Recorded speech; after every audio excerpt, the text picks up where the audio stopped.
तदो यस्यापुषादन्नगतिकुतयपि ध्यायंस्तुवंस्तस्य यशस्त्रिशन्दं वन्दे गुरुश्रीचरणरविन्दम् गौरकृपाघनीभूतं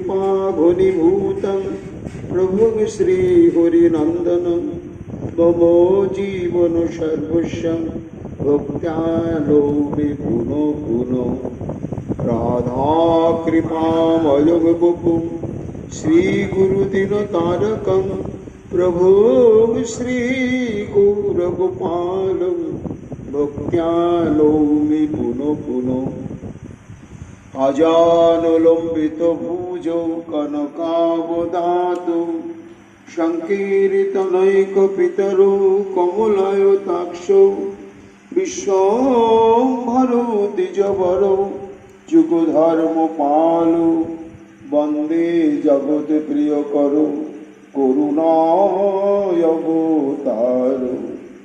आनन्दलीलामय विग्रहाय हेमावतीपच्छविसुन्दराय तस्मै महाप्रेमरसप्रदाय चैतन्यचन्द्राय नमो नमस्ते निरानन्दमिदं सर्वं प्रेमानन्दस्पदीकृतं जेन तं सततं वन्दे नित्यानन्दजगद्गुरुं श्री अद्वैत नमस्तुभ्यं कलिजनकृपानिधे गौरी प्रेम प्रदानाय श्री सीतापतये नमो लादिनी स्वरूपाय गौराङ्गसुहृदाय च भक्तशक्तिप्रदानाय गदाधर नमस्तुते प्रणमामि श्रीवासं तमातं पण्डितं मुदा श्रीगौरङ्ग कृपापात्रं कीर्तनानन्दमानसं गौरे प्रेमप्रदावैव सर्वत्र समदर्शिने नारायणसुताय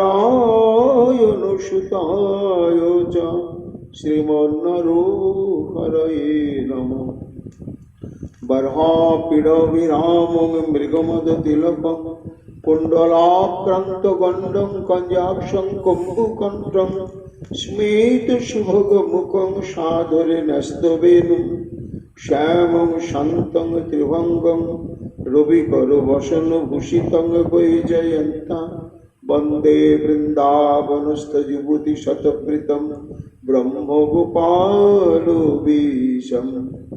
नमो नलिननेत्राय वेणुवाद्यविनोदिने राधाधर सुधापानं शालिने वनमालिने हे कृष्ण करुणा सिन्धो दीनबन्धो जगत्पते गोपेश गोपिकान्त राधाकान्त नमस्तुते मुखं करोति वाचालं पङ्गुं लङ्घयति गिरिं यत्कृपातमहं वन्दे परमानन्दमाधवं तप्तो काञ्चन गौराङ्गी राधे वृन्दावनेश्वरी वृषभानुसुते देवी तं नमामि हरिप्रिये महाभावस्वरूपातं कृष्णप्रिया गुर्यसि प्रेमि भक्तिप्रदे देवी राधिका तं नमाम्यहं वन्दे नन्दव्रजस्त्रीणां पादोरेणुमभिघ्नश यशां भुवि पुनाति भुवनत्रयम् अचतुर्वदन ब्रह्म दिवाहुर परहरि अभालोलोचन शम्भुर् भगवान् वदरायणि जंग प्रभयन्तमनुपेतमपेतकृत्यम् दैपायन विरह कातर अजुहाव पुत्रति तन्मयातया दर्वयोगिनि दुस्तं सर्वभूत हृदय मणि मानतस्मि तमानि देवम करुणा निधानम तमाल वर्णम सीतावतारम अपारो संसारो समुद्र सेतु भजामहे श्री भागवत स्वरूपम वंशाकल्पतरुभ्यश्च कृपा सिन्धुभ्येव च पतितानां पावनेभ्यो वैष्णवेभ्यो नमो नमो। जय रूप सनातन भट्ट रघुनाथ श्रीजीवी गोपाल भट्ट दासेर गुणाथ भक्ति भरे बंदे छय गोसाइर चरण जहाँ हইতে विघ्ननाश अभीष्ट पूरण। जय गौर भक्तवृंद गौर चाँদের प्राण सबे मिले देह मोरे निताय गौर भक्तिदान निताय गौर हरि बोल निताय गौर हरि बोल निताय गौर हरि बोल जय जय निताय गौर हरि हरि बोल। नर हरिर प्राण আমার গৌরাঙ্গ হে গোরা প্রাণ গোরা গৌরাঙ্গ হে গোরা প্রাণ গোরা গৌরাঙ্গ হে গোরা গোরা গোরা গোরা গৌরাঙ্গ হে। जय श्री गौर हरि जय श्री राधा रानी। नौमी तं गौरचंद्रं या कुतर्क कर्कशाशयं सार्वभौमं सर्वभूमा भक्ति भूमानमाचरत्। कलिजुग पावन अवतार प्रेम पुरुषोत्तम भगवान श्री चैतन्य महाप्रभु प्रिय परिकर कृष्ण भक्त चूड़ामणि कविकुल मुकुटमणि एवं भवव्याधिते आक्रांत कलिहत जीवेर एकमात्र सुचिकित्सक परम पूज्यपाद श्रील कृष्णदास कविराज गोस्वामीपाद तार श्री श्री चैतन्य चरितामृत ग्रंथेते मध्यलीलाय षष्ठ परिच्छेदे महाप्रभु सन्यास ग्रहण করার পরে শান্তিপুরে সচিমা এসে যখন প্রভুর সঙ্গে মিলিত হলেন তখন মহাপ্রভু সচিমার কাছে আদেশ প্রার্থনা করলেন যে মা আমি তো সন্ন্যাস গ্রহণ করেই ফেললাম আর তো আমি পূর্বাশ্রমে তোমাদের নিয়ে যথাবস্থিত পারিবারিক জীবন যাপন করতে পারবো না। তা তুমি বলো এই ভারতবর্ষে বহু তীর্থভূমি রয়েছে, আমি কোন স্থানে অবস্থান করলে তোমার সুখ হয় আনন্দ হয়? তার উত্তরে সচিমা কাঁদতে কাঁদতে বললেন নিমাই ঠিক আছে বাবা, এই নীলাচল নবদ্বীপ যেন একই অঙ্গনের দুই ঘর, লোক গতাগতি করে নিরন্তর। তুমি যদি শ্রীক্ষেত্রে অবস্থান করো তাহলে আমি নিরন্তর তোমার সংবাদ প্রাপ্ত হব। মহাপ্রভু মায়ের এই আদেশ শিরোধার্য করে শ্রীমন নিত্যানন্দ মুকুন্দ গদাধর কতিপয় ভক্তবৃন্দকে সঙ্গে করে নিয়ে এইবার কৃষ্ণ নামানন্দে প্রমত্ত হয়ে শ্রীক্ষেত্রের দিকে চললেন। চলতে চলতে এইবার যখন শ্রীক্ষেত্রে পৌঁছাচ্ছেন এই প্রসঙ্গই হচ্ছে সার্বভৌম শোধন বা সার্বভৌম উদ্ধার প্রসঙ্গ। কবিরাজ গোস্বামী পাদ এই সার্বভৌম উদ্ধার প্রসঙ্গ যখন বর্ণনায় প্রবৃত্ত হলেন, তখন তিনি এই পরিচ্ছেদের মঙ্গলাচরণে শ্রীমন মহাপ্রভুকে স্মরণ করছেন। নৌমি তং গৌরচন্দ্রং যা কুতর্ক কর্পশাসায়। আমি সেই গৌরচন্দ্রকে আমার অন্তর নিগড়ানো শ্রদ্ধা ভক্তি মাখা প্রণাম প্রণতি নিবেদন করি। কোন গৌরচন্দ্র? গৌরচন্দ্র কি একাধিক? একাধিক নয়, কিন্তু প্রভুর মধ্যে কখনো কখনো বিশেষ বিশেষ মহান গুণ অভিব্যক্ত হয়ে পড়ে। তখন তার মধ্যে স্বতন্ত্র বৈশিষ্ট্যগুলি প্রকাশ পায়। তখন চিরাচরিত যে প্রভুর স্বরূপ, সেই স্বরূপের চাইতে তিনি তখন অনন্য সাধারণ অবস্থা প্রাপ্ত হন। এইরকম একটি অবস্থা প্রাপ্ত গৌর সুন্দর। কেমন অবস্থা তিনি প্রাপ্ত হয়েছেন? সর্বভৌমা। আমি সেই গৌর সুন্দরকে প্রণাম করছি, যিনি সর্বভৌমা, সর্বতোভাবে চিরমহান। ভক্তগণ প্রশ্ন করছেন কবিরাজ গোস্বামী, প্রভু তো চিরমহান, তার মধ্যে আপনি আবার বিশেষ কি মহান গুণের অভিব্যক্তি দর্শন করলেন, যার জন্য স্বতন্ত্রভাবে তার এই মহান স্বরূপকে উল্লেখ করে তার চরণে প্রণতি নিবেদন করছি? কবিরাজ গোস্বামী বলেন, হ্যাঁ, তার এই মহানত্ব অভিব্যক্ত হয়েছে বিশ্বের বুকে একটি বিশেষ ঘটনাকে কেন্দ্র করে। সেই ঘটনাটা কি? সার্বভৌমং ভক্তি ভূমানমাচরৎ।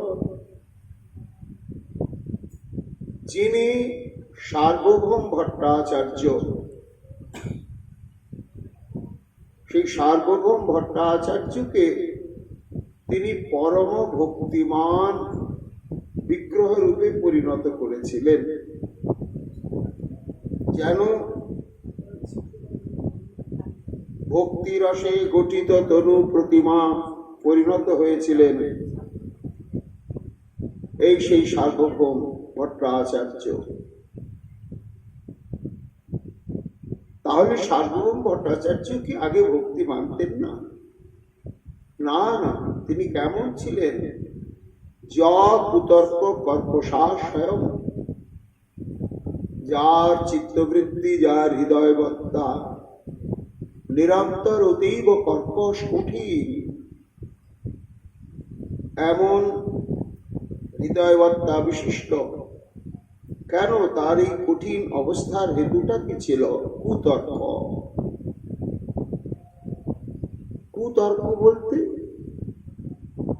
তর্ক শব্দের তাৎপর্য হচ্ছে কোন বস্তু নির্ধারণ করতে গেলে সমপক্ষ প্রতিপক্ষ স্থাপন পূর্বক যে পর্যালোচনা, তাকে তর্ক বলা হয়।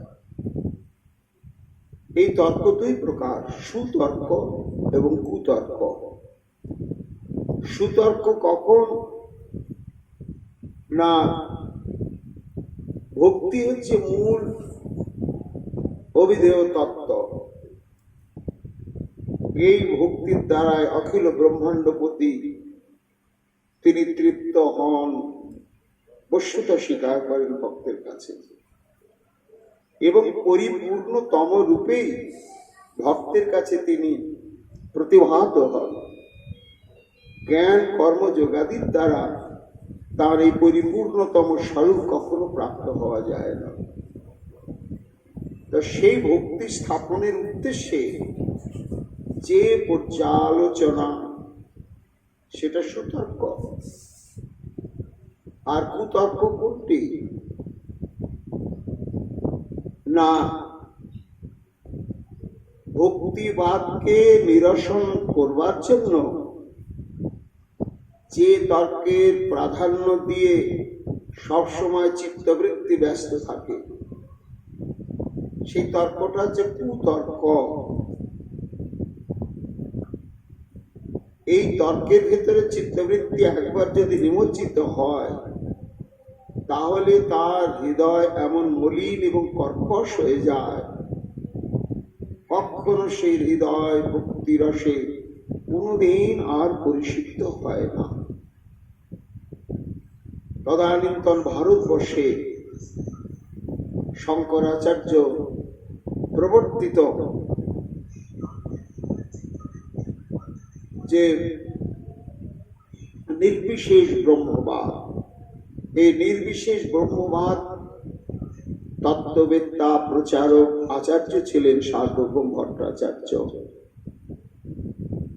তিনি ভক্তিকে খণ্ডন করে নিরন্তর এই নির্বিশেষ ব্রহ্মবাদ জ্ঞানানুশীলনের পথকেই স্থাপন করতেন, যার জন্য নিরপেক্ষ দৃষ্টিভঙ্গিতে সার্বভৌমের যে হৃদয়বত্তা যদি বিচার করা হয়, তাহলে সেটা ছিল অত্যন্ত কঠিন।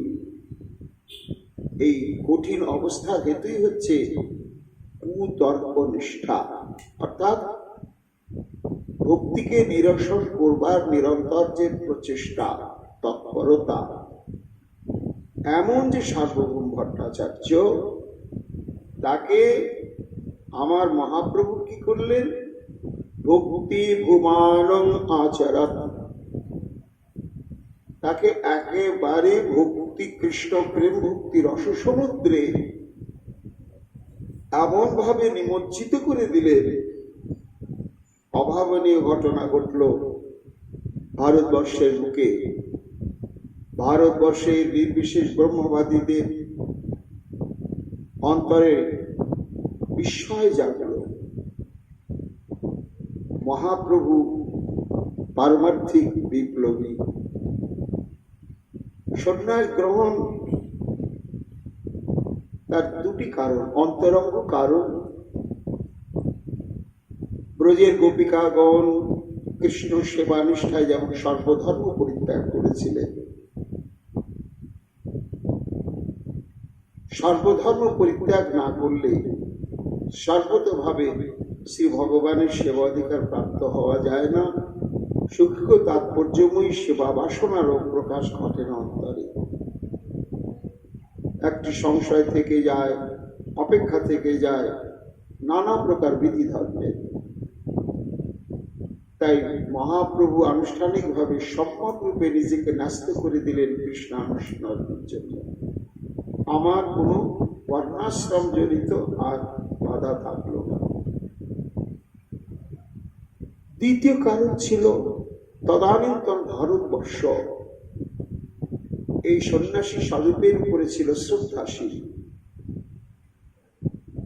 মানুষ এই ধরনের সন্ন্যাসী দর্শন করলে আপনা হতেই শ্রদ্ধায় অবনত হয়ে যেত।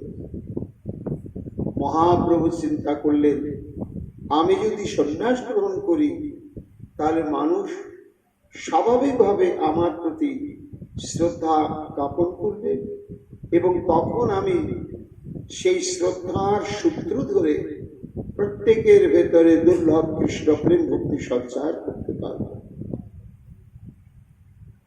এই জন্য মহাপ্রভুর সন্ন্যাস গ্রহণ জগতের কল্যাণের জন্য। তিনি সন্ন্যাস গ্রহণ করার পরে মনে মনে সংকল্প করলেন, এই ভারতবর্ষে যদি প্রেম ভক্তি স্থাপন করতে হয় আপামর জনসাধারণের মধ্যে, তাহলে উপায় কি? আমি যদি নিচু তলার মানুষগুলোকে ধরে ধরে তাদেরকে কৃষ্ণ ভক্তিরসে সিঞ্চিত করে আমি যদি সারা ভারতবর্ষে প্রচার প্রচেষ্টা চালাই, বহু সময় লাগবে।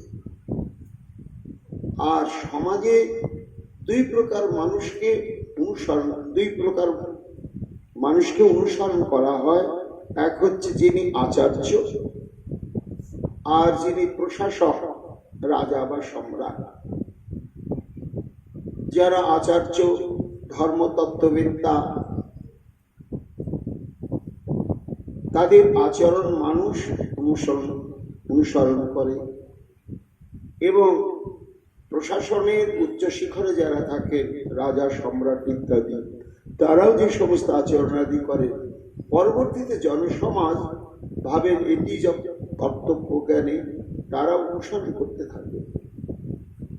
তাই মহাপ্রভু সন্ন্যাস গ্রহণের পরে বেছে নিলেন এই দুটি চরিত্রকে আগে কৃষ্ণ প্রেম ভক্তি রসে ডুবাতে হবে। এক হচ্ছে সার্বভৌম ভট্টাচার্য, তদানীন্তন ভারতবর্ষের আসমুদ্র হিমাচল, সমগ্র ভারতবর্ষে যত এই নির্বিশেষ ব্রহ্মবাদী, তাদের উপদেষ্টা এবং আচার্য ছিলেন এই সার্বভৌম ভট্টাচার্য। মহাপ্রভু দেখলেন সার্বভৌম ভট্টাচার্যকে যদি আমি কৃষ্ণ প্রেম ভক্তির পথে সুপ্রতিষ্ঠিত করতে পারি, তাহলে তার যে অগণিত অনুগামী বৃন্দ, তারা স্বাভাবিকভাবেই কৃষ্ণ ভজনের পথে প্রতিষ্ঠিত হবে। এবং তদানীন্তন বঙ্গদেশ, উড়িষ্যার এই দুটি দেশের শ্রদ্ধাভাজন প্রশাসক ছিলেন মহারাজ প্রতাপরুদ্র। তাই মহাপ্রভু দেখলেন এই প্রতাপরুদ্রকে যদি আমি কৃষ্ণ ভক্তিরসে ডুবাতে পারি, তাহলে সেই প্রভাব আবামর প্রজাবৃন্দের উপরই পড়বে। তার জন্যই তিনি মনে মনে এই সমস্ত সিদ্ধান্ত সংকল্প নিয়ে কৃষ্ণ নাম সহযোগে এগিয়ে চলেছে নীলাচলের পথে। সার্বভৌম ভট্টাচার্য নাম হচ্ছে বাসুদেব, পিতা মহেশ্বর বিশারদ। তার দুটি সন্তান, একটি সন্তানের নাম হচ্ছে জ্যেষ্ঠ পুত্র বাসুদেব এবং কনিষ্ঠ পুত্র হচ্ছে বিষ্ণু দাস। এই বাসুদেব তার বিদ্যা বৈদুক্তি এমন ছিল, তাই তিনি উপাধি প্রাপ্ত হয়েছিলেন সার্বভৌম ভট্টাচার্য। অর্থাৎ তার সিদ্ধান্ত সমগ্র ভারতবর্ষের পণ্ডিত সমাজই গ্রহণ করতে বাধ্য হতে। এবং কনিষ্ঠ পুত্র বিষ্ণু দাস, তিনি উপাধি প্রাপ্ত হয়েছিলেন বিদ্যা বাচস্পতি। সার্বভৌম ভট্টাচার্যের বিদ্যা বৈদুক্তি আকৃষ্ট হয়ে মহারাজ প্রতাপরুদ্র তাকে নীলাচলের যে তাঁর নিজস্ব পণ্ডিত মণ্ডলী সভা ছিল, সে সভার অধ্যক্ষ রূপে নিযুক্ত করে তাকে সম্মানিত করেছিলেন। এবং ছোট ভাই বিষ্ণু দাস, যিনি বিদ্যা বাচস্পতি, তিনিও এসে অধ্যাপনা আদি শুরু করলেন কুমারহট্টে এসে। মহাপ্রভু যতই নীলাচলের দিকে এগিয়ে চলেছেন, ততই রাধাভাবে ভাবিত চিত্তবৃত্তি। তিনি যেন বহুদিনের বিরহের অবসান ঘটাতে চলেছেন প্রত্যক্ষভাবে। প্রাণদ্বৈত শ্রী গোবিন্দকে প্রত্যক্ষভাবে তিনি পেতে চলেছেন। সেইভাবে আবিষ্ট দশায় কবিরাজ গোস্বামী পাদ মহাপ্রভুর এই নীলাচল গমন প্রসঙ্গটি বলছেন, জয় জয় গৌর চন্দ্র জয় নিত্যানন্দ, জয়াদ্বৈত চন্দ্র জয় গৌর ভক্ত বৃন্দ। মহাপ্রভুর কথা বলতে গেলে ভক্তবৃন্দের কৃপা প্রয়োজন। তাই মঙ্গলাচরণ অন্তে যখন তিনি প্রসঙ্গ শুরু করছেন, তখন সর্ব উৎকর্ষের সঙ্গে শ্রীমন মহাপ্রভু বিরাজমান থাকুন এবং শ্রীমন নিত্যানন্দ প্রভু বিরাজমান থাকুন। তার সঙ্গে সঙ্গে অদ্বৈতাচার্য প্রমুখ সমস্ত ভক্তবৃন্দই তাঁর সম্মুখে বিরাজমান থাকুন, যাদের কৃপাশীর্বাদে তার অন্তরে এই গৌরাঙ্গ লীলা প্রসঙ্গ স্ফুরণ হবে। তিনি আবেশে দর্শন করতে করতে তা বর্ণনা করবেন। আবেশে চলিলা প্রভু জগন্নাথ মন্দিরে, জগন্নাথ দেখি প্রেমে হইলা অস্থিরে। আবেশে চলিলা প্রভু জগন্নাথ মন্দিরে, কোত্থেকে? 18 নালা থেকে একটা ঘটনা ঘটে। 18 নালা পর্যন্ত মহাপ্রভুর সঙ্গে শ্রীমান নিত্যানন্দ, মুকুন্দ, গদাধর প্রভুক ভক্তগণ আসছিলেন। সেখান থেকেই মহাপ্রভু একা হয়ে গেলেন। একা হওয়ার হেতুটা কি ছিল? কবিরাজ গোস্বামী পাদ পূর্ব অধ্যায় সেটি বিশেষভাবে বর্ণনা করেছেন। মধ্যলীলা 5ম পরিচ্ছেদে যখন নীলাচলের নিকটে এসেছেন একটা গ্রাম, সে গ্রামের নাম হচ্ছে কমলপুর। এই কমলপুর গ্রামের নিকটেই সুবিস্তৃত ভাবে প্রবাহিত হয়েছে ভার্গী নদী। মহাপ্রভু কমলপুরে সেই ভার্গী নদীতে স্নান করলেন, আর স্নানের প্রাক্কালে নিজের দণ্ডটি শ্রীমন নিত্যানন্দের হাতে অর্পণ করলেন। নিতাই, তুমি আমার এই দণ্ডটি ধরো, আমি একটু স্নান করি। নিত্যানন্দ হাতে প্রভু দণ্ড ধরিল। কপতেশ্বর দেখিতে গেলা ভক্তগণ সঙ্গে, হেতা নিত্যানন্দ প্রভু কইল দণ্ড ভঙ্গে। সেই কমলপুরে সুপ্রাচীন কাল থেকে শ্রীমন মহাদেব অবস্থান করেন। তার পরিচয় হচ্ছে কপতেশ্বর মহাদেব। বৈষ্ণবানাং যথা শম্ভু। ভাগ্যী নদীতে স্নান করার পরে মহাপ্রভু যখন এই কপতেশ্বর ভোলেনাথের কথা জানতে পারলেন, তখনই ব্যাকুল হয়ে গেলেন। তার কৃপাশীর্বাদ পেতে হবে, তাকে দণ্ডবৎ প্রণামাদি করতে হবে। তাই স্নান করে দণ্ডটি গ্রহণ না করে, যেহেতু মন্দিরটি অনতি দূরেই ছিলেন, মহাপ্রভু সেদিকেই চললেন। কপতেশ্বর দেখিতে গেলা ভক্তগণ সঙ্গে, হেথা নিত্যানন্দ প্রভু কইল দণ্ড ভঙ্গে। মহাপ্রভু নেই, একাই হৃদয় চাঁদ সে দণ্ডটা ধরে আছে। ধরে বলছেন, দণ্ড, তোমার এত বড় স্পর্ধা? হ্যাঁ, তুমি তো বাঁশের লাঠি। আমি যাকে হৃদয়ে নিরন্তর বহন করি অনাদি অনন্ত কাল, সে আমার হৃদয়ের ধন প্রভু, আর সে তোমাকে বহন করছে। তুমি তার বহনের যোগ্যতা লাভ, তার তৎকর্তৃক বাহিত হওয়ার যোগ্যতা লাভ করেছ না। আর দণ্ডটা উদ্দেশ্য কি? এটা একটা প্রতীক, বর্ণাশ্রম ধর্মের সন্ন্যাসের প্রতীক। প্রভুর এই সন্ন্যাস তথাকথিত বর্ণাশ্রমের সীমার মধ্যে নয়। তৃতীয় হচ্ছে, দণ্ড তার কাছে থাকে যে শাসন করে, দণ্ড প্রদান করে অপরাধ হলে। তা প্রভু তো এইবার দণ্ড কাউকে দেবেন না। রাম আদি অবতারে ক্রোধের অস্ত্র ধরে, অসুরের কইলে সংহার, এবে অস্ত্র না ধরিল প্রাণে কারে না মারিল। প্রেম ভক্তি দিয়ে চিত্তশুদ্ধি কইলে সমাকার। তাহলে আমার দণ্ডের অস্তিত্ব কেন? ভেঙে দিলেন। মহাপ্রভু জানলেন না। কপতেশ্বর দেখিতে গেলা ভক্তগণ সঙ্গে, হেথা নিত্যানন্দ প্রভু কইল দণ্ড ভঙ্গে। 3 খণ্ড করি দণ্ড দিল ভাসাইয়া, ভক্তের সঙ্গে আইলা প্রভু মহেশ দেখিয়া। জগন্নাথের দেউল দেখি আবিষ্ট হইলা, দণ্ডবত করি প্রেমে নাচিতে লাগিলা। মহাপ্রভু সে কপতেশ্বর ভোলেনাথকে দর্শন করে যখন নিতাই চাঁদের কাছে ফিরে এলেন, তখনই দিগন্তের দিকে তাকাতেই তিনি দেখতে পেলেন জগন্নাথ দেবের সেই মন্দিরের চূড়া। সেখান থেকে দেখা যায় ওই মন্দিরের চূড়া দর্শন মাত্রে নয়, মহাপ্রভু এমন উদ্বেলিত হৃদয় হয়ে পড়লেন যে নিতাই চাঁদের কাছে দণ্ডটা যে দিয়েছিলাম সেটি গ্রহণ করতে হবে, প্রভু এটি আর ভাবতেই পারলেন না।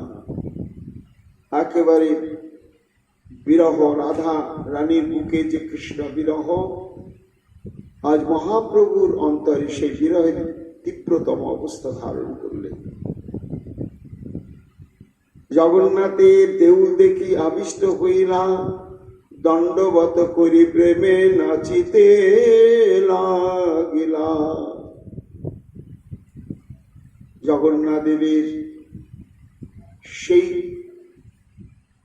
মন্দিরের শিখর প্রদেশ চূড়া দর্শন মাত্রেন যেন সাক্ষাৎ তিনি প্রাণদ্বৈতের দর্শন প্রাপ্ত হয়েছেন।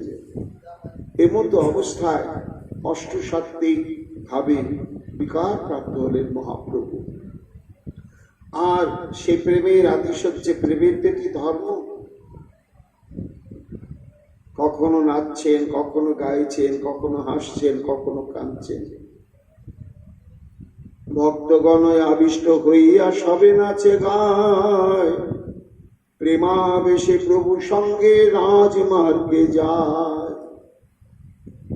নীলাচল ধামে যে পথে চলেছেন মহাপ্রভু সেটি হচ্ছে রাজমার্গ, রাজপথ, প্রশস্ত চওড়া পথ। কাজে সেই প্রশস্ত চওড়া পথে প্রেমানবিষ্ট মহাপ্রভু আর মহাপ্রভুর প্রভাবে প্রভুর সঙ্গে যারা, তারাও প্রেমাবিষ্ট হয়ে পড়েছেন। তারা সেইভাবে আবিষ্ট হয়ে কেউ হাসছেন, কেউ ক্রন্দন করছেন, কেউ পথের উপরে লুণ্ঠিত হয়ে হাহাকার করছে, আবার নৃত্য করতে করতে অগ্রসর হচ্ছে। সবাই ভাবাপ্লুত চিত্ত, হাসে কাঁদে নাচে প্রভু হুঙ্কার গর্জন। 3 ক্রোশ পথ হইল সহস্র যোজন। কমলপুর থেকে শ্রীক্ষেত্রে জগন্নাথ দেবের মন্দিরের দূরত্ব হচ্ছে 3 ক্রোশ, 6 মাইল। এই 3 ক্রোশ পথ সহস্র যোজন, যেন 1000 যোজন পথের যে দূরত্ব, সেই দূরত্ব অতিক্রম করতে যত সময় লাগে, এই 3 ক্রোশ পথ অতিক্রম করতে মহাপ্রভু এবং সঙ্গীগণের সেরকম অবস্থা। এতই ভাবে আতিশয্য, যতই এগিয়ে চলেছেন ততই মহাপ্রভু রাধাভাবে আবিষ্ট। আমি প্রাণবল্লভকে পাবো, প্রাণের কাছে পাবো, প্রাণের মতো করে পাবো। এতদিন পাইনি, এইবার পাবো।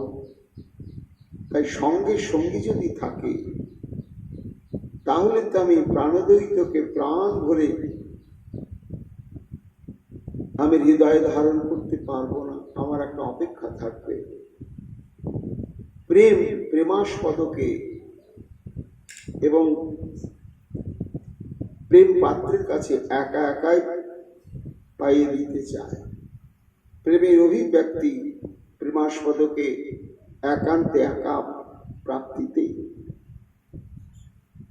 তাই মাঝে মাঝে মহাপ্রভু বিচলিত হয়ে পড়ছে। আচ্ছা, আমার সঙ্গে যদি এরাও প্রাণবল্লভের সান্নিধ্যে উপস্থিত হয়, আমার তো একটা অপেক্ষা থেকে যাবে। এতদিন পরে প্রাণদ্বৈতকে আমি আমার হৃদয়ের কাছে পাবো, সেখানে সে থাকবে আর আমি থাকবো, আর কেউ।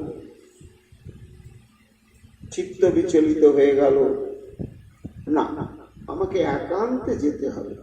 যত এগিয়ে চলেছেন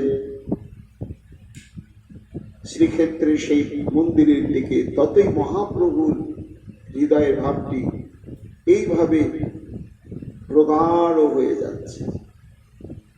গোপীনাথ গোস্বামীপাদ বলছেন শুধু তাই সর্বান্তর্যামী ভগবান তিনি জানেন যে আমি যদি একান্তে মন্দিরে প্রবেশ না করি তাহলে সার্বভৌম উদ্ধারের ক্ষেত্রটি অনুকূল অবস্থা আমি পাব না, সঙ্গী সাথী থাকলে সেটি হবে না, এও একটা কারণ। তাই চলিতে চলিতে প্রভু আইলা 18 নালা, তাহায় আসি প্রভু কিছু বাহ্য প্রকাশিলা। পুরীধামে প্রবেশ করতে গেলে 18 নালা অতিক্রম করতে হয়। 18টি হুকার বিশিষ্ট একটি সেতু, যার তলাতে 18টি স্তম্ভের দ্বারা বিভাজিত করা হয়েছে। যখন বর্ষাকালে প্রবল জলের স্রোত আসে তখন সেই স্রোতটি প্রবাহিত হয়ে যায় ওই 18টি পথ দিয়ে। এটি ইন্দ্রদুম্ন মহারাজের প্রাক্কালে নির্মিত হয়েছিল। এই 18টি নিচে খিলান আছে, নালা আছে, এই জন্য তার নাম 18 নালা। এটি পুরীর মন্দিরের সীমানার মধ্যে বলা যেতে পারে। মহাপ্রভু এই 18 নালা এসে যখন পৌঁছালেন তখন এতক্ষণ যে ভাবের স্রোতে ভেসে চলেছিলেন এবার বাহ্য স্মৃতি এলো, ও আমি তো সেই শচীনন্দন মায়ের আদেশে শ্রীক্ষেত্রে উপস্থিত হতে চলেছি, আমি তো সন্ন্যাস গ্রহণ করেছি। তার সন্ন্যাসের একমাত্র অবলম্বন হচ্ছে সেই দণ্ড। বহু দণ্ড তো আমার নেই। নিত্যানন্দ প্রভু কহে দেহমোর দণ্ড, নিত্যানন্দ কহে দণ্ড হইল 3 খণ্ড। মহাপ্রভু বাচ্চা বেশি দাঁড়িয়ে পড়েছেন, তখন সঙ্গীগণ দাঁড়িয়ে পড়লেন, পেছনে তাকিয়ে বললেন শ্রীপাদ নিত্যানন্দ, আমরা তো পৌঁছে গেলাম প্রায়, তো আমার দণ্ডটা দাও। তোমাকে যে সেই কমলপুরে ভার্গী নদীতে স্নান করবার সময় সে দণ্ডটি ধরবার জন্য তোমাকে দিয়েছিলাম, সেই দণ্ডটা আমায় দাও। নিতাই চাঁদ বললেন প্রভু এই দণ্ডটা নেই গো, 3 খণ্ড হয়েছে। সে কি, আমার একটি মাত্র দণ্ড 3 খণ্ড হলো কি করে? হবে না কেন? নিতাই চাঁদ অদ্ভুত একটি বাক্য জাল বিস্তার করলেন। প্রেমাবেশে পড়িলে তুমি তোমারে ধরিলু, তোমার সহতে সেই দণ্ড উপরে পড়িল।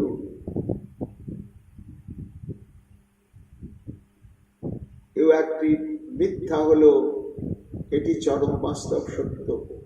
মহাপ্রভুকে বলছে প্রভু কি করব বলো, তুমি দণ্ডটা আমার হাতে প্রদান করে ওই দেউল দর্শন মাত্রের এমন প্রেমাপ্লুত চিত্ত হলে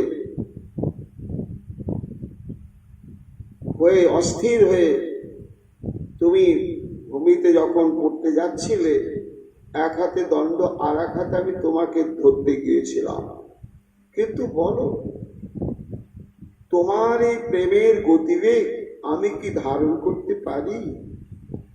শেষে পারলাম না, তোমাকে নিয়ে আমিও ভূতলে পতিত হলাম। আর সেই সময় দণ্ডটি সেই ভূমিতে পড়ল, আর এই দুজনার ভারেতে একেবারে 3 খণ্ড হয়ে গেল। তোমার সহ সেই দণ্ড উপরে পড়িল, 2 জনার ভরে দণ্ড খণ্ড খণ্ড হইল। সেই খণ্ড কাহা পড়িল কিছু না জানিল। নিতাই চাঁদ ভাবছেন প্রভু বলবেন তাহলে ভাঙা দণ্ডগুলোই দাও, দিতে তো হবে, নাই তো ভার্গী নদীতেই ভাসিয়ে দিয়েছেন, বলে যাও তুমি মায়ার জগতের দণ্ড, মায়ার স্রোতে ভেসে যাও। তাই নিতাই চাঁদ সেটি খুলেই বললেন যে প্রভু, সে যে কোথায় তিন টুকরো হয়ে ভেঙে পড়লো আমিও সেটি জানি না, আর জানবই বা কি করে। তারপরে তো তুমি ঊর্ধ্বশ্বাসে জগন্নাথ স্বামী নয়ন পদগামী ভবতুবে বলতে বলতে এই শ্রীক্ষেত্রের দিকে ছুটতে শুরু করলে। তখন তোমাকে অনুসরণ করতে আমরা ছুটতে শুরু করলাম, সে দণ্ডকে আর খুঁজেই পেলাম না।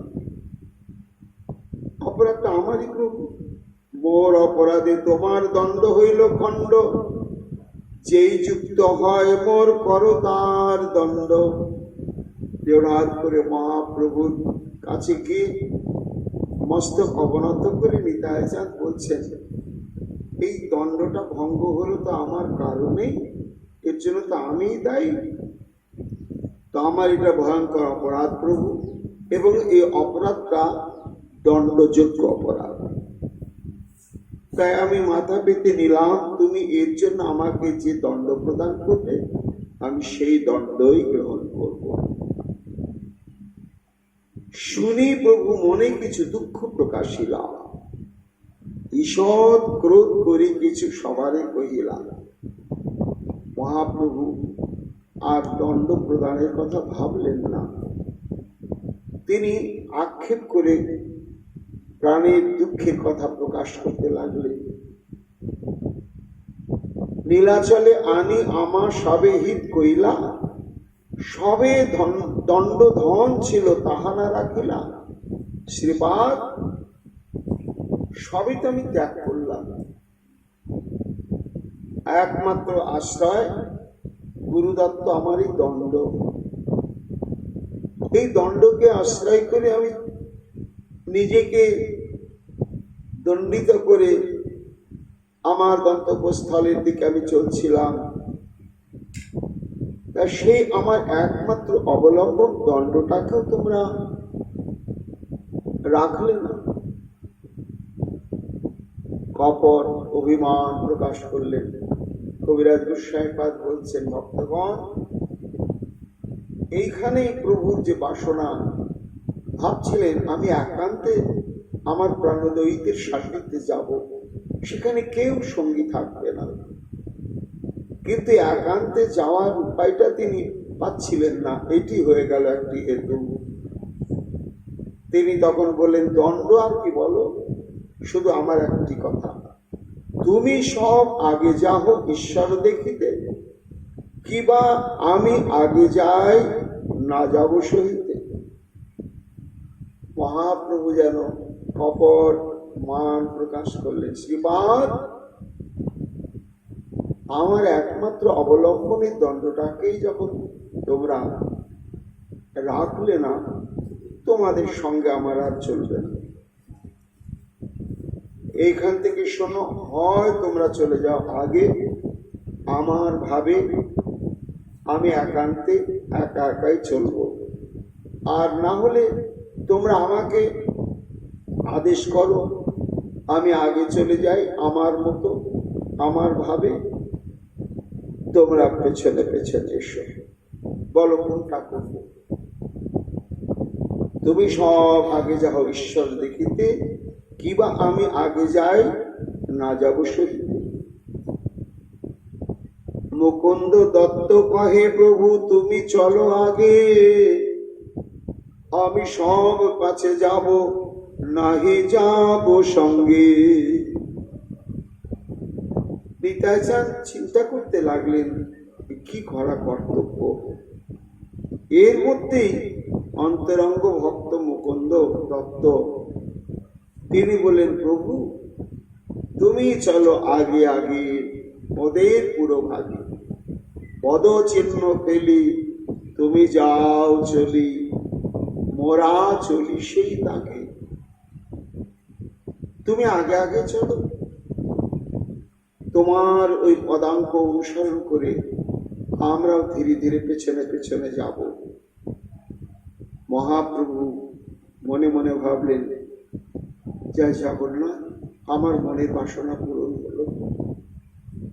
আমি একান্তে তোমাকে পেতে পাবো, একান্তে তোমার সান্নিধ্য প্রাপ্ত হব। এত শুনি প্রভু আগে চলিলা শীঘ্রগতি। মুহূর্তের মধ্যে মহাপ্রভু অদৃশ্য হয়ে গেলেন। নিতাই চাঁদ, মুকুন্দ, গদাধর প্রমুখ ভক্তবৃন্দ আশ্চর্য, প্রভু আগে যাবেন ঠিক, কিন্তু এত দ্রুত গতিতে? ব্যবধানটা এত বেশি হয়ে গেল যে আর মহাপ্রভুকে দেখা যাচ্ছে না। এত পেছনে নিতাই চাঁদ এবং সমস্ত সঙ্গীবৃন্দ।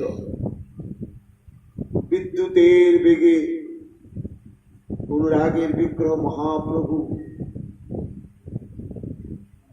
আজকে বিরোহিনী রাধার মতন প্রাণদ্বৈতকে পেতে চললেন জগন্নাথ মন্দিরের দিকে।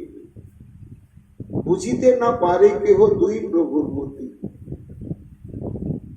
কবিরাজ গোস্বামী পাদ বলছেন, দেখো এই যে দণ্ডভঙ্গ লীলা এবং 18 নালাতে সে এইভাবে মহাপ্রভু সমস্ত সঙ্গ ভক্তগণের সঙ্গ পরিত্যাগ করে একান্তে একা মন্দিরে প্রবেশের পেছনে অদ্ভুত গূঢ় তাৎপর্য রয়েছে। ইহ কেন দণ্ড ভাঙে, দেহ কেন ভাঙায়, আর ভাঙাইয়া কেন ক্রুদ্ধ, ইহ তো দোষা। এই জন্য দণ্ডভঙ্গ লীলা এই পরম গভীর, সেই বুঝে তোমার পদে যার ভক্তি ধীর। এই দণ্ডভঙ্গ লীলাটি পরম রহস্যময় লীলা।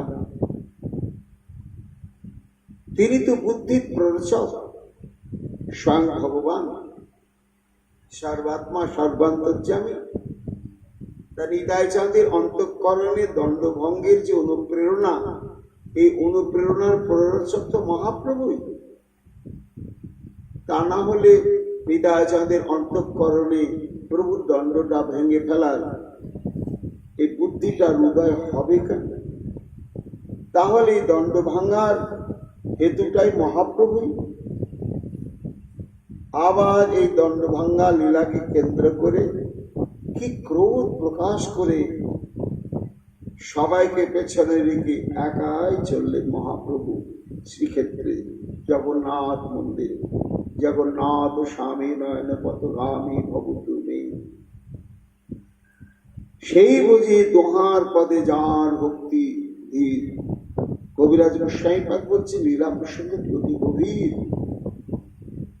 এই বুদ্ধিবৃত্তির দ্বারা বোঝা যাবে না। যারা মহাপ্রভুর চরণে আত্মসমর্পণ করতে পেরেছেন, যাদের ভেতর বাহির অন্তঃকরণ সব গৌরময় হয়ে গিয়েছেন, যারা গৌর প্রেম ভক্তি রসে কামনা বাসনা শূন্য হয়ে মহাস্থির মহাধীর হতে পেরেছেন, তারাই এই দুরধিগম্য ভগবানের দুর্গেয় লীলা প্রসঙ্গ, সেই লীলা প্রসঙ্গের মধ্যে যে অদ্ভুত মাধুর্য রয়েছে, আস্বাদ্য রস রয়েছে, তারাই একমাত্র অনুভব করতে পারবেন, আর অন্য কেউ পারবে না। প্রভু একা চললেন। কবিরাজ গোস্বামী পাদ বলছেন, সেই সময়টি শ্রীক্ষেত্রের মন্দিরে একটু ভিড় কম ছিল। আবেশে চলিলা প্রভু জগন্নাথ মন্দিরে, জগন্নাথ দেখি প্রেমে হইলা অস্থিরে। যদিও শ্রীক্ষেত্রে জগন্নাথ মন্দিরের গর্ভ মন্দিরে সরাসরি অতি সহজে প্রবেশ করা যায় না, অনেক দ্বার অতিক্রম করে তারপরে অনেক রক্ষক বৃন্দ রয়েছে, তাদের অনুমোদনে তবেই গর্ভ মন্দিরে প্রবেশ করা যায়। কিন্তু মহাপ্রভু যখন প্রবেশ করছেন, তখন একটি অলৌকিক ঘটনা ঘটল। ওই মন্দিরের রক্ষণ কাজে যে সমস্ত নিযুক্ত ভক্তবৃন্দ ছিলেন, রাজার কর্মচারী বৃন্দ তারা মহাপ্রভুকে দর্শন করা মাত্র অদ্ভুতভাবে বিহ্বল হয়ে পড়লেন। এটি কি মানুষ, না দেবতা, না কোনো গন্ধর্ব, নাকি ফুটন্ত যৌবন, 24 বৎসর বয়স, অতি দীর্ঘায়িত দেহ, গলিত কাঞ্চন কান্তি বিশিষ্ট শরীর থেকে ঠিকরে একটা দিব্য জ্যোতি বেরোচ্ছে। তারা কখনো এইরকম অদ্ভুত বিগ্রহ দর্শনই করেন না। কাজে এতই বিস্মিত হয়ে পড়লেন, তিনি যে বিদ্যুতের গতিতে গর্ভমন্দিরের দিকে প্রবেশ করছেন, সেই সময় প্রত্যেকটি দ্বারেতে তাকে বাধা দান কর্তব্য বা তার পরিচয় জিজ্ঞাসা করা উচিত, কার আনুগত্যে তিনি যাচ্ছেন জানা প্রয়োজন। কিন্তু এমন তারা বিস্ময় সমুদ্রে নিমজ্জিত হয়ে পড়লেন যে তাদের সে অপেক্ষায় থাকলো না, হতচকিত হয়ে তাকিয়ে থাকলেন। প্রভু আমার একেবারে গর্ভ মন্দিরে প্রবেশ করলেন, যেখানে সবার প্রবেশের অধিকার নেই। প্রবাদ রয়েছে যে জগন্নাথ যে গর্ভমন্দিরের বেদির উপরে অবস্থান করেন, সেটি 1,00,000 শালগ্রাম নারায়ণ শালগ্রাম শিলা দ্বারা নির্মিত। কাজে সে স্থানে আপামর জনসাধারণের প্রবেশ ঠিক উচিত নয়, একমাত্র দায়িত্বপ্রাপ্ত সেবকগণই প্রবেশ করতে পারে। জগন্নাথ দেখি প্রেমে হইলা অস্থির। কিভাবে প্রবেশ করলেন? আলিঙ্গন লালসা মুখে, আজানুলম্বিত বাহুকে প্রসার করে তিনি আত্মসাৎ করে নেবেন, দীর্ঘ বিরহের অবসান করবেন, প্রাণবন্ধ প্রাণ দ্বৈতকে প্রাপ্ত হয়ে। এই তো সাক্ষাৎ আমি তোমাকে পেয়েছি। এত অশ্রু প্রবাহিত হচ্ছে, ছুটে ছুটে চলেছেন, আর সেই পথ দিয়ে অশ্রু জলপ্রপাতের ন্যায় পড়তে পড়তে চলেছে। বিস্মিত হয়ে পড়েছেন সমস্ত সেবক বৃন্দ। মানুষের এত চোখে জল হয়? কি কোন মানুষ? কোথায় যাচ্ছে? জগন্নাথ দেবকে ধরতে যাবে, পারলেন না। প্রেমের গতিবেগ এমন চরম অবস্থায় গিয়ে পৌঁছালো, যেন প্রভু চিত্তবৃত্তি সর্বে ইন্দ্রিয় সেই প্রেমের গতিবেগকে আর ধারণ করতে পারলেন না। ওইখানে মূর্ছিত হয়ে পড়লেন মহাপ্রভু। জগন্নাথে আলিঙ্গিতে চলিল ধাইয়া, মন্দিরে পড়িলা প্রেমে আবিষ্ট হইয়া। যখন মহাপ্রভু সেই গর্ভ মন্দিরে প্রবেশ করে বেদির নিচে উৎসাহগত করলেন, তখন সেই সমস্ত সেবক বৃন্দ, পরিচা বৃন্দ, তাদের সম্বিতটা ফিরে এলো। এ কি করলো? আমাদের এই বিস্ময়ের সুযোগটা নেই, একেবারে অনধিকার চর্চা, অজ্ঞাত পরিচয়, একেবারে জগন্নাথের গর্ভ মন্দিরে প্রবেশ করলো। এ তো অনধিকার চর্চাটা মেনে নেওয়া যাবে না। এই অধ্যত্ত, এটা মেনে নেওয়া যাবে না। তাই নানা রকম তর্জন গর্জনের ভাষা বলতে বলতে অনেক সেবক বৃন্দ, রক্ষক বৃন্দ প্রহারের জন্য উদ্যত হলেন। হওয়াটা স্বাভাবিক।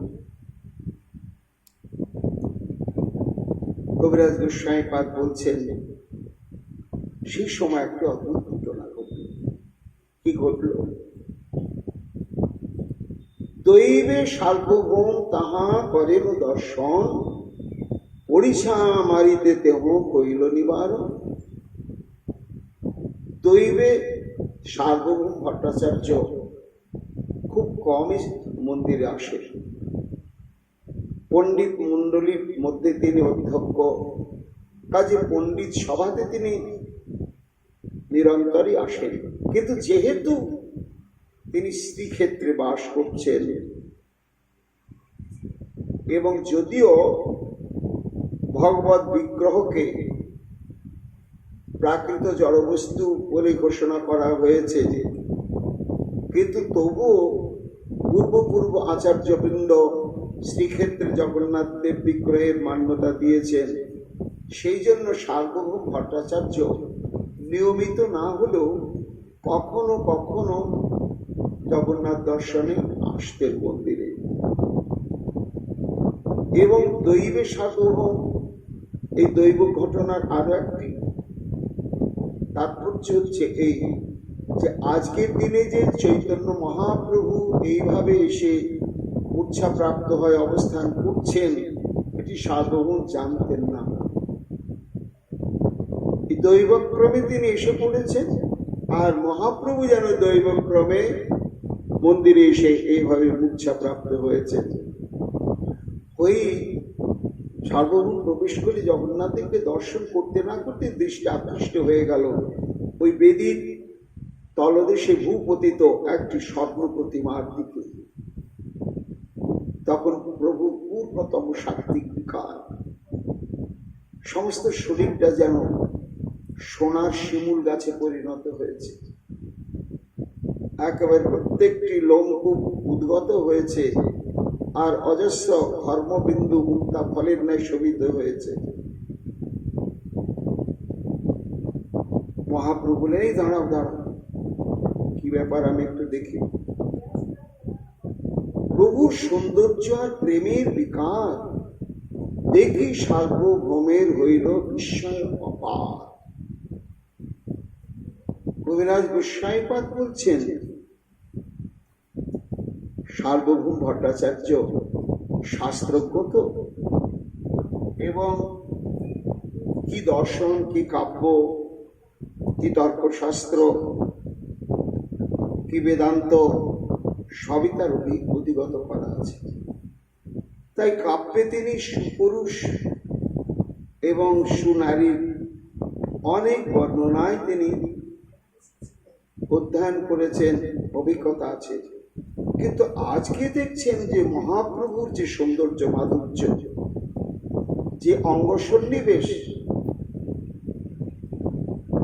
তার আজানুলম্বিত বাহু, তার আকর্ণ বিশ্রান্ত সেই আয়ত নয়ন, তার উন্নত নাসিকা, অদ্ভুত পক্কবিম্ব বিড়ম্বিত অধরষ্ঠোদ্বয়, প্রকম্পিত অস্ফুট ভাবে কৃষ্ণ কৃষ্ণ বলে চলেছে। আর সেই বেদী তলটি প্রভুর নয়নস্রোতে টলমল হচ্ছে। দেখিস আশ্চর্যান্বিত, বহুক্ষণে চৈতন্য নহে ভোগের কাল হইল, সার্বভৌম মনে তবে উপায় চিন্তিল। কবিরাজ গোস্বাইপাদ বলছেন, যখন সার্বভৌম ভট্টাচার্য এসে দাঁড়িয়ে পড়লেন, নিষেধ করলেন, তখন সমস্ত সেবকবৃন্দ, রক্ষকবৃন্দ, তারাও সম্ভ্রমে সব সরে গেল। সরে গিয়ে অপেক্ষা করতে শুরু করলো যে পরবর্তী পরিবেশটি কেমন হবে না হবে। এর মধ্যে দৈবক্রমে 52 বার ভোগ হয়তো জগন্নাথ দেবে, কিছুক্ষণ পরপরই ভোগ লাগে। সেই মহারাজ ইন্দ্রদুম্নের আমল থেকে, কেন জগন্নাথ দেবের কাছে তিনি বর চেয়ে নিয়েছিলেন যে হে প্রভু, তুমি এই বর দাও যেন তোমার হাতের জল কখনো না শুকায়। তো ভগবান বলছেন, ইন্দ্রদুম্ন এটা মানে কি হাতের জল শুকাবে না? মানে এই ভোজন করে হাত মুখ ধুয়ে বসেছে, হাতের জল না শুকাতে আবার ডাক করলো, প্রভু আসন হয়ে গেছে, আসন ভোজন করবেন। আচ্ছা, আবার ভোজন করে সে হস্ত মুখাদি ধৌত করে বসেছে, হাতের জল শুকায়নি, আবার ভোজনের ডাক করলো। এতবার ভোগ হয়, পৃথিবীর কোন দেবালয়ে এতবার এবং এত বহু পরিমাণে ভোগ হয় না। ভোগের কাল সমাগত হলে তখন চিন্তা করছেন সার্বভৌম যে একে এখানে রাখাও তো সম্ভব নয়। তখন সবাইকে বললেন, একটু অপেক্ষা করো, দেখি একটু চেতন হোক, একটু প্রকৃতিস্থ হোক, তখন এর পরিচয় দিয়ে জিজ্ঞাসা করে একে সরিয়ে নিয়ে যাওয়া হবে। কিন্তু বহুক্ষণ অপেক্ষা করে থাকার পরেও মহাপ্রভুর চেতনা আর ফিরল না। সেইভাবেই তিনি সাত্ত্বিক বিকারগ্রস্ত অবস্থায় ওই বেদির তলদেশেতে মূর্ছিত অবস্থায়, হতচেতন অবস্থায় পড়ে থাকলেন। বহুক্ষণ চৈতন্য নহে ভোগের কাল হইল, সার্বভৌম মনে তবে উপায় চিন্তিত। সার্বভৌম তখন চিন্তা করলেন যে এ তো কখন চেতনা ফিরবে বলা যাচ্ছে না, এবং এই যে বিকার সমূহ পরিদৃষ্ট হচ্ছে এর অঙ্গ প্রত্যঙ্গে, এটাও অদৃষ্টপূর্ব। কেন না, রক্তে মাংসে গড়া কোনো মানুষের শরীরে এটি হয় না, হওয়া সম্ভব নয়। একমাত্র শাস্ত্রে রয়েছে মহাভাব স্বরূপিণী শ্রীমতী রাধারানীর অঙ্গ প্রত্যঙ্গে কৃষ্ণ অনুরাগের আতিশয্যে, বিরহের আতিশয্যে এই সমস্ত লক্ষণগুলো প্রকাশ পায়। তা সেটি একটি মানুষের শরীরে, তাহলে এর কি পরিচয়? আর এই কতক্ষণে এই মূর্ছা ভঙ্গ হবে সেটি বোঝা যাচ্ছে না। তখন উপায় চিন্তা করলেন। কি উপায় চিন্তা করলেন? এবং পরবর্তীতে মহাপ্রভুকে নিয়ে আর কি অভিনব ঘটনা ঘটলো, শ্রীমন মহাপ্রভুর কৃপায়, পুণ্ডেশ্বরী কৃপায় আমরা আগামীকাল তার শ্রবণ কীর্তন করব। আজকের মতো এইখানে আমাদের গৌর কথা বিশ্রাম লাভ করছে। আমরা গুরু বৈষ্ণবের কৃপায় এই সার্বভৌম প্রসঙ্গটি ধীরে ধীরে ধারাবাহিকভাবে শ্রবণ কীর্তন করব, এটা আমাদের সংকল্প। নিতাই গৌর হরি বল, নিতাই গৌর হরি বল, নিতাই গৌর হরি বল।